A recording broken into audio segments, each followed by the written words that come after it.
The afternoon sun cast long shadows across the cracked pavement as Emma clutched her backpack strap so tightly her knuckles turned white.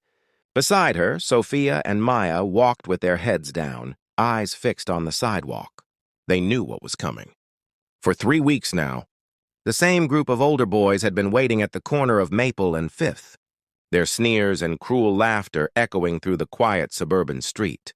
Today would be no different, or so they thought. Emma was 13, small for her age, with glasses that constantly slid down her nose. Sophia, 14, had transferred from Guatemala just 6 months ago and still struggled with English. Maya, also 13, walked with a slight limp from a childhood accident. The boys had noticed everything that made them different, everything that made them vulnerable, and they'd turned it into ammunition. "There they are," whispered Sophia, her accent thick with fear. "Maybe we can cross the street?" "They'll just follow us," Maya replied, resignation heavy in her voice. "They always do." Emma's heart hammered against her ribs. She'd tried everything, telling teachers, talking to the principal, even calling the police. But the boys were careful. They never touched them, never did anything that left evidence. Just words, just intimidation, just making 3 girls feel small and scared every single day on their walk home from Lincoln Middle School. The boys spotted them and pushed off from the fence they'd been leaning against. There were 4 of them, between 15 and 17, all from the nearby high school. The ringleader, a tall kid with a shaved head, grinned as he blocked their path. Well, if it isn't the loser parade," he called out, his friends laughing on cue. "Hey, Four Eyes, where's your boyfriend?" "Oh, wait, you don't have one because you're a freak." Emma tried to walk around them, but they shifted, forming a barrier. Her throat tightened. Behind her, she could hear Sophia's breathing become rapid and shallow. "Leave us alone," Emma managed to say, but her voice cracked, making the boys laugh harder. "What's that?" "Can't hear you, weirdo." The ringleader leaned in close, his breath hot on her face. "Maybe we should follow you home today. See where you live." That's when they heard it, a low rumble that started as a distant vibration and grew into a thunderous roar.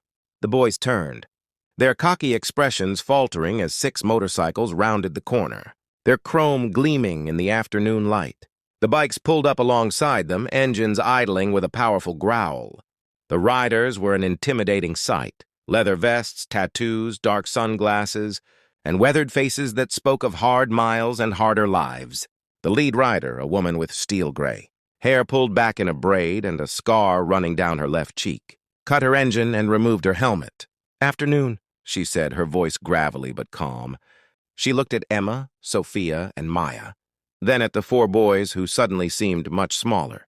"These boys bothering you girls?" Emma couldn't find her voice. The woman was intimidating in a completely different way than the boys.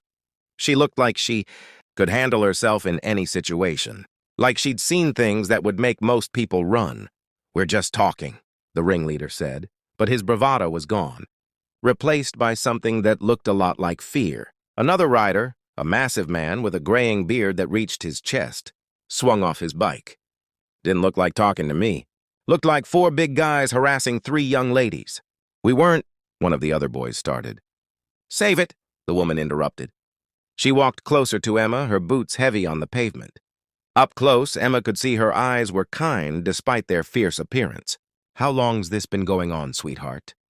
3 weeks, Emma whispered. "Every day after school?" The woman's jaw tightened. She turned back to the boys. "Here's what's going to happen. My name's Rachel, and this is my crew from the Veterans Motorcycle Club. We ride this route every day around this time. We're going to make it our business to be here when these girls get out of school." She paused, letting the words sink in. "Every single day." A third rider, a lean man with kind eyes and a prosthetic leg visible beneath his jeans, spoke up. "We served our country so kids like these girls could walk home safe. You 4 got a problem with that?" The boys shook their heads, backing away. "Good," Rachel said. "Now apologize to these young ladies." "Sorry," the ringleader mumbled, not meeting anyone's eyes. "Look at them when you say it," the bearded man commanded, his voice leaving no room for argument. The 4 boys turned to face Emma, Sophia, and Maya properly. "We're sorry," they said, with varying degrees of sincerity, but all with genuine fear in their voices. "Now get out of here," Rachel said. And if we hear you've bothered these girls or any other kids, there will be consequences. We know your faces now. We'll be watching." The boys scattered, practically running down the street. The bikers watched them go.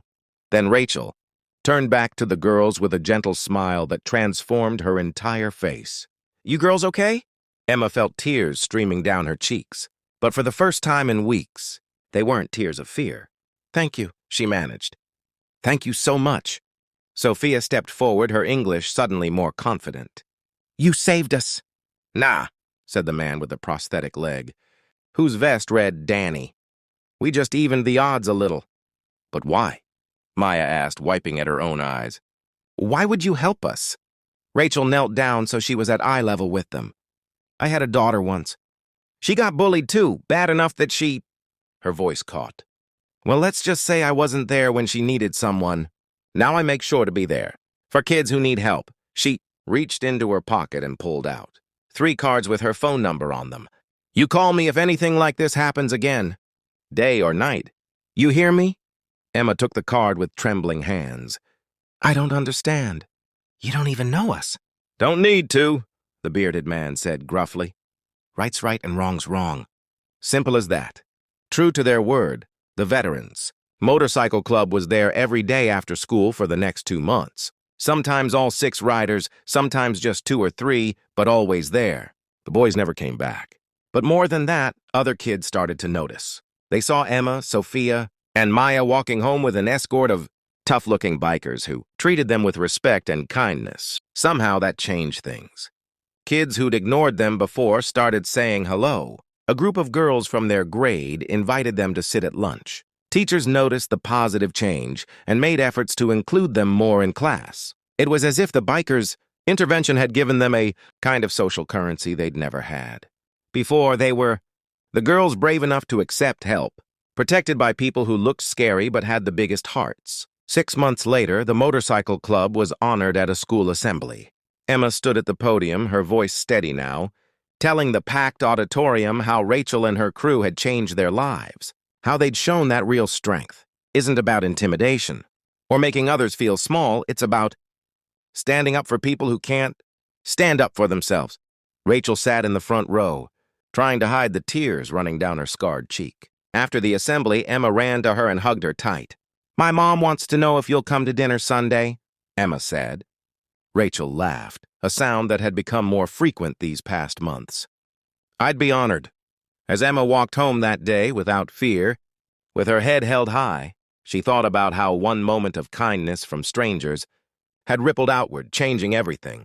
The bikers had taught her that heroes don't always look like you expect them to, and that sometimes the scariest-looking people have fought the hardest battles and emerged with the softest hearts. She still had Rachel's card in her backpack. She'd probably never need to use it, but knowing it was there, knowing someone cared enough to give it to her, made all the difference. That's what kindness does. It doesn't just solve one problem. It reminds you that you matter, that you're worth protecting, that you're not alone. And sometimes that reminder is everything.